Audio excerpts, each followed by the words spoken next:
Les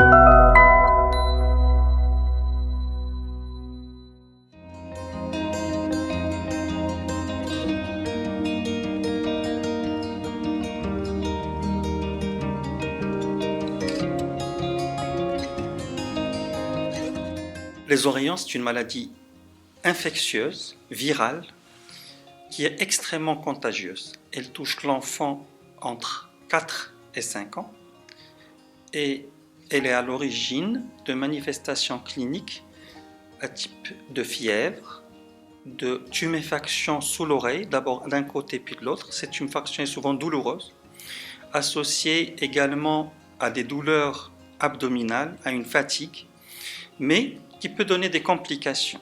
Ces complications sont essentiellement d'ordre neurologique, à type de céphalée, qui peut aller jusqu'au signe d'une méningite.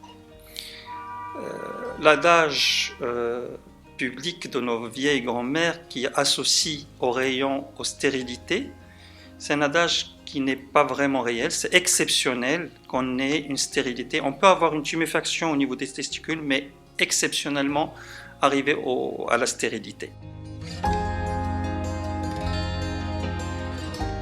Le traitement il est purement symptomatique, c'est-à-dire qu'on va traiter la fièvre, qu'on va traiter la douleur, qu'on va traiter d'autres signes, c'est-à-dire les complications, mais il n'y a pas de traitement spécifique, comme c'est une infection qui est virale.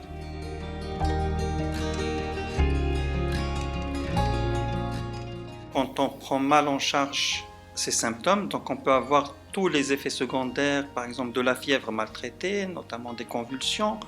On peut avoir les complications neurologiques et les conséquences neurologiques à type d'encéphalite, de séquelles neurologiques. Et bien entendu, quand on a des oreillons, il faut aller voir son médecin, il faut se faire examiner et prendre le traitement adéquat.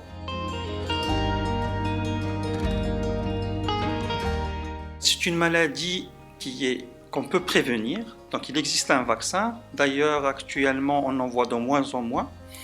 Mais dans tous les pays où cette vaccination a été relâchée, notamment vous avez noté en Europe, en France, en Belgique, aux États-Unis, il y a eu des vagues d'infections par les oreillons et par la rougeole, parce que c'est des vaccins qui sont souvent associés. Mais quand on fait le vaccin, on est protégé et on ne fait pas cette maladie qui est très contraignante.